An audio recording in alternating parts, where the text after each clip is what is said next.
But now, Nigel, thank you for coming. The stage is yours.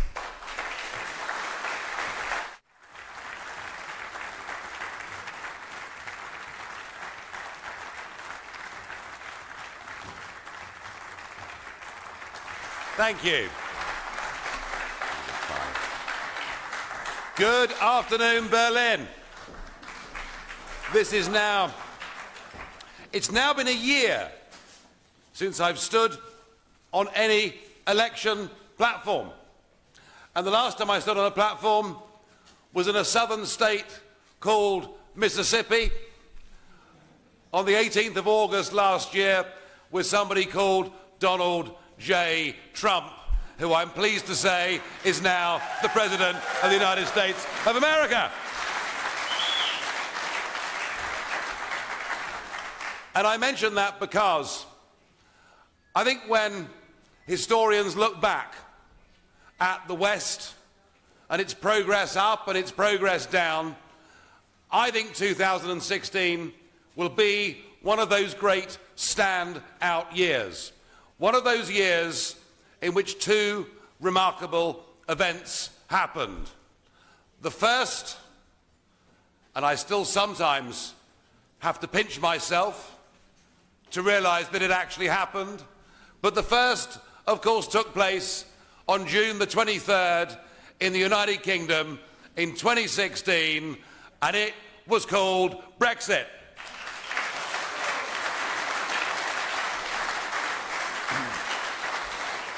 And it happened despite the fact that our major so-called political parties all said we should vote to remain. It happened in spite of our major broadcast media clearly favouring one side of the argument over another. It happened in the face of the entire trade union movement saying we should vote to remain, and all the big businesses saying we should vote to remain, and all of the so-called business organisations saying we should vote to remain, and Mrs. Merkel saying we should vote to remain, and Jean-Claude Juncker daring to say nothing because he knew,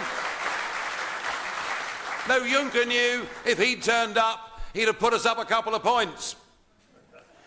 And of course, the President, Barack Obama, came to the United Kingdom, sneered down his nose at us, and said, if you dare vote to become an independent, proud, sovereign, self-governing, democratic nation, we will put you to the back of the queue. And do you know what we thought when we were being spoken to by global leaders and liberal media and establishment politicians and being told that we weren't big enough, we weren't strong enough, we weren't good enough to run our own country and make our own decisions? We thought, the hell with all of you.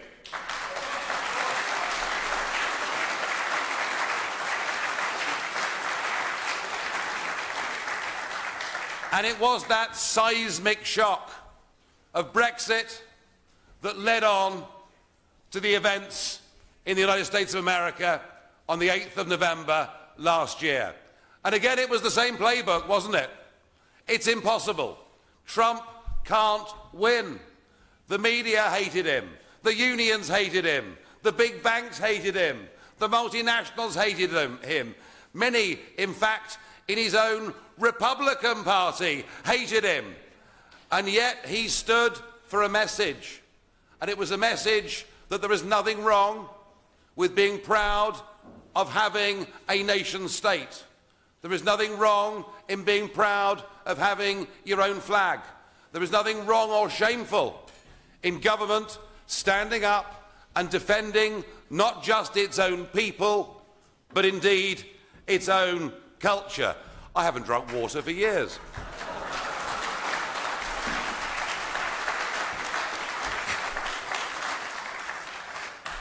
And it was a message that resonated And the more they attacked him, the better he did.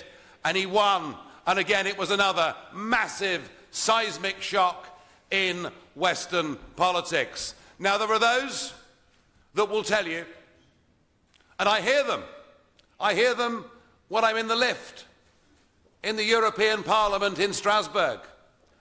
I think they say it for my benefit. They say, it's all going to be okay. The populist revolt of 2016 is over and normal service will be resumed. Indeed, Tony Blair now goes around the world spreading this message to anyone that cares to listen.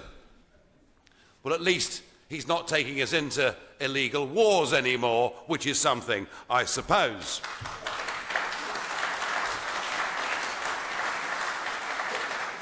But do not listen to these doom-mongers. They say, Monsieur Macron won in France. It proves the revolt is finished. What they don't see is that in the first round of the French presidential elections, 46.5% of voters voted for candidates who were hardline in their opposition to the European Union, something that was completely and totally unthinkable just 10 years ago. So this bow wave that has come off the extraordinary events of 2016 is still rolling. And there is something that I think is of equal significance that is about to happen here in Germany too. Now, I don't have any formal ties with the AfD as a political party, so I'm not coming here to suggest what people should do. But I am coming here as somebody who's been invited by Beatrix von Storck, somebody that I knew years before she was into elected politics in the European Parliament, someone that I know has got good, sound, decent principles and wants things that are right for her country and its future and the rest of Europe too.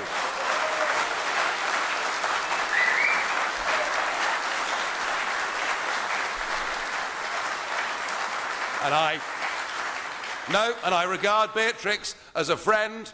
I believe we have strong, shared, similar values, and I think it'll be a great thing to see you in the Bundestag in a couple of weeks' time, and for the first time in modern history, there is going to be a voice of opposition in the national Parliament in Germany, and they're very, very scared of this happening indeed. They really are.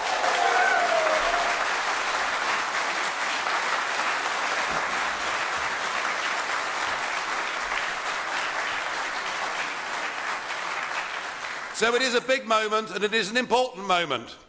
Of course, the battle for Chancellor is altogether, I guess, another issue.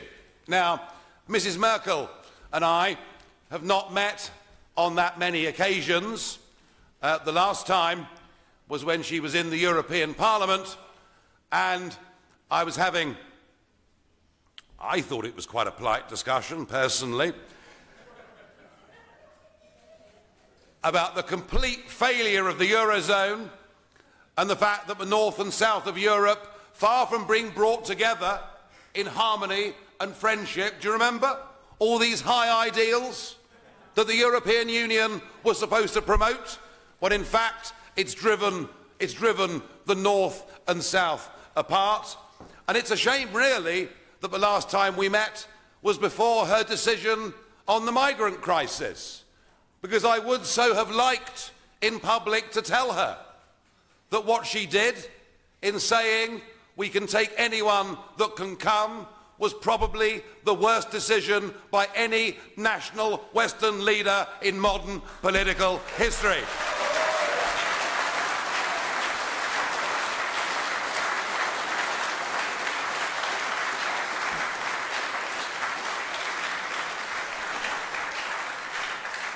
But nonetheless, we just had the euro to discuss that day, and when I gave her my comments on how I thought she was providing leadership in Europe, I have to say she looked at me with some considerable mounting degree of horror. In fact, she looked like she was sucking a lemon. She really wasn't very happy. And then, of course, there's Martin Schulz. Hey, you've got no right to boo. I know him.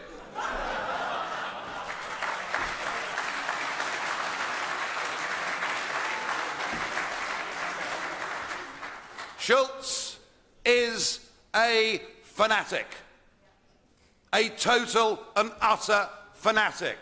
He believes that the European project should be imposed upon the peoples of Europe whether they want it or not. He is a very, very dangerous man in this belief. He really is. There are some, if I say so myself, fairly epic exchanges to be found on YouTube of Martin Schulz and I exchanging commentary with each other in the European Parliament. But you know, the funny thing about this election, and the funny thing that being a member of the European Union in many ways does to national democratic politics, is it means you may finish up with two different personalities, but you finish up with both offering the same menu, because both of these candidates believe the euro has been a great success. Both of these candidates were completely behind the Merkel call that anyone should come, and Schulz himself, despite pretending in that television debate last Sunday to be concerned about how long integration would take in Germany for 1 million plus people, Schulz himself condemned out of hand anyone that dared criticise the Merkel policy at that time. So I think whoever becomes the next Chancellor, and it probably is going to be Angela Merkel, I guess, the choice is the Germans at that level are not having a proper debate, which is why Beatrix and her colleagues getting into the Bundestag is such an important historic moment. You see, I've done this before. I've been there. I've lived through what is about to happen here. I got involved in UKIP right at the very beginning. I got involved in UKIP as somebody that had never been involved in politics in his life. In fact, and in some ways, in political circles, this is almost a confession. Because, folks, before I was in politics, I had a proper job in the real world. How about that? How about that? Yeah, remarkable, isn't it? Remarkable. I mean, certainly British politics for the last few years has been dominated by the same people who go to the same handful of schools, the same Oxford College, do the same degree, and then marry each other's sisters. I mean, that's what British politics has become over the last few years. People who've never had a proper job in their life and have no connection with ordinary people. Again, it's part of why Brexit happened. But I spent 20 years in the metals business, the non-ferrous metals business. So Germany is very well known to me. There's hardly a town in the Rhineland or the Ruhr that I did not visit in the 1980s and the 1990s. I got motivated to getting into politics because I actually believed that far from the European Union single market and its at the time planned single currency being good for business, I took the view that it was good only for big business. It was good for the multinationals. It was good for the giant banks. But it was never going to be good for the man or woman that wants to set up their own company, the man or woman that wants to be an entrepreneur, the small or medium-sized company that wants to take on and challenge the big boys. So I decided in the early 1990s that I just couldn't go on supporting conventional politics, that I had to do something about this.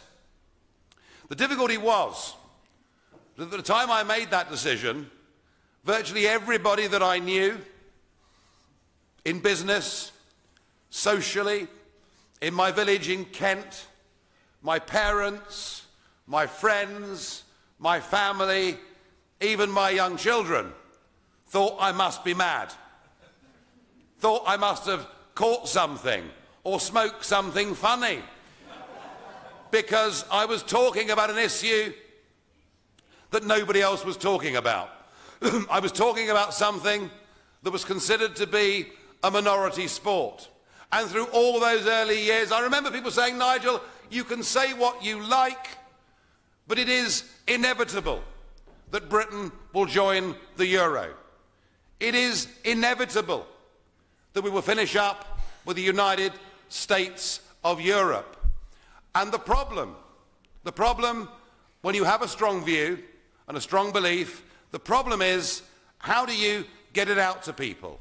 How do you get round the back of mainstream media that won't, frankly, give you a look in? How do you manage to get an objective debate going on any of these issues? And in our case, I guess, it took us a quarter of a century, and it took us the advent of the internet to achieve those goals.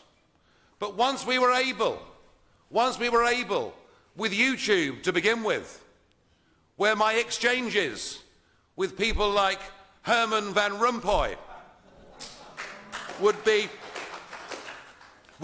and I'd go round the back of the BBC and they'd be seen by millions of people. So the advent of the internet allowed us to get there. But the point, folks, is this.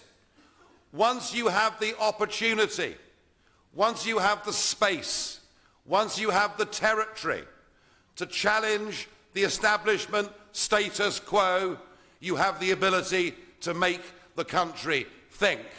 And Beatrix, that is both the opportunity but also the responsibility that you will take from Berlin and from your supporters to the next big step in your life. You and the others with you have a fantastic opportunity in the one country which is the biggest country in Europe, is the strongest country in Europe, is the most influential country in Europe. And also, of course, because of you generous German taxpayers, and you are so generous, being the biggest contributors to the European Union budget as well.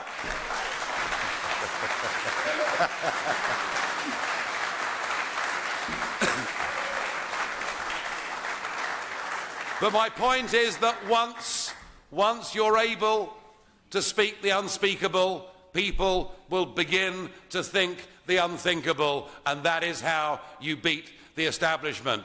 But there is one very important and I think totally absent dimension from this German election campaign. It is obvious to everybody that the biggest event in the last year or two within the European Union, indeed the biggest event that has happened since the Treaty of Rome was signed back in 1957, is Brexit, is it not? You may think it's a good thing. Hooray! You may think it's a bad thing, Mr. Schulz. But it doesn't matter whether you think Brexit's a good thing or a bad thing. It is the biggest challenge the European Union has ever faced. And in some ways, for us, it's a challenge that we've not faced the like of for some years. It is for us a major constitutional change. We're going back to doing things the way we did successfully for centuries. I don't have a problem with that. I really don't. It makes sense to me. But there is a negotiation that is going on. And this is all being portrayed, folks, as if Brexit could be a catastrophe for the United Kingdom. a total catastrophe. We're told that if we leave the single market and there is no tariff-free deal, that it'll be like us and our economy falling off a cliff. This is the analogy that is used. We're told that nobody will trade with us.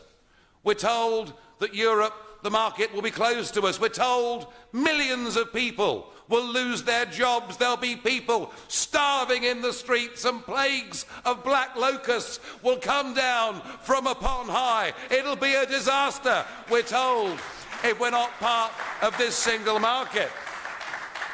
So isn't it remarkable that if this is the argument that is being put by the big multinationals, if this is the argument being put by the big banks, if this is the argument being put by the European Commission, substantial parts of the liberal media, and many leaders in Brussels and the rest of Europe, if Brexit is that serious, if not having a tariff-free deal is that disastrous for Britain, why is this not being debated in Germany also? Because trade is a two-way street. Trade affects both of us. And in the case of the relationship between Germany and the United Kingdom, I would suggest politely, in your company, there is something of an imbalance. Now listen to this, please, it's important. You in Germany, because we like your cars, and we like your washing machines, and we believe, no we do, we believe that something that says made in Germany represents good engineering and good pricing and good product. That is a massive consumer perception in the United Kingdom. And it really is. It really is. And I always say to people when they tell me that it would be a disaster if we left the United Kingdom, they won't trade with us. And I say, look out of your window. Watch the next 100 cars that drive past and count how many were manufactured in Germany. The point is, you sell us more than we sell you, 30 billion euros worth of goods every single year. 30 billion. In some years, the figure is higher than that. I'm choosing actually one of the lower year numbers from the last few years. There are 1.3 million German people working in well-paid jobs who have a direct link and interest into cars and washing machines and other products continuing to be sold in the United Kingdom. So if a breach with the single market, if an ending of non-tariffs is a catastrophe for the United Kingdom, you would agree, if that proposition was true, it's pretty serious for Germany too, isn't it? Isn't it? So we have a shared common interest. The British people and the German people have a shared common interest in Brexit being negotiated successfully. Please do not think that Brexit, as it's portrayed by many parts of the German media and others, oh, and by the way, can I just say that I've just been nice about your engineers, haven't I? And nice about your car makers. Well, I'm going to be really nasty about the German media who offer no sensible, balanced argument on the European issue or anything else.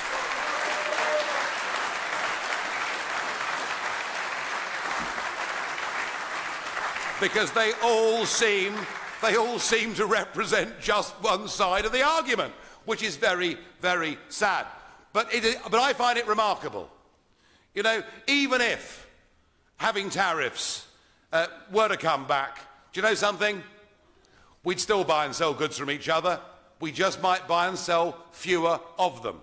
Either way, it's in both of our interests for this deal to work. And yet, And yet, in this German election campaign, even with your big TV debate that happened last Sunday, which was watched by, amazing, 20 million Germans watched that debate. Must have got pretty bored halfway through, but anyway. But 20 million people watched that debate, and at no point in time did Brexit come up. Merkel won't discuss Brexit. Schulz won't discuss Brexit. They won't talk about it because it's a huge embarrassment for the European dream that both of them have had. But think about what is happening, folks, with Brexit.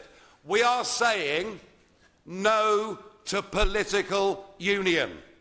We are not saying no to European cooperation. Far from it. We want to trade with Europe. We want to cooperate with Germany and France and the rest of Europe. We want to have reciprocity and student exchanges, and we want to work together to combat drugs, people trafficking, terrorism, pollution. We want to be your absolute best next door neighbours and your friends. We just don't want to be governed by the old men who no one's ever voted for, who occupy those glass and steel structures with their massive salaries and their huge lunches and their even bigger pensions in Brussels. That is what we're saying.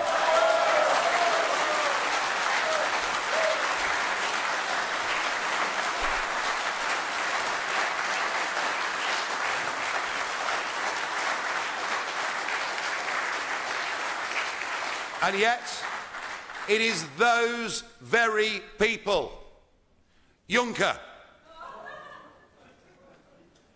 Barnier, Verhofstadt, it is those people in Brussels who are doing all they can to make sure that Brexit doesn't happen.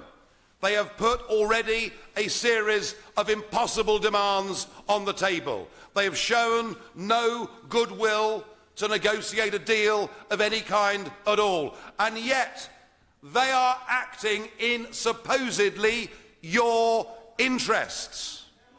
But they're not acting in your interests. They are acting in their interests. And this has become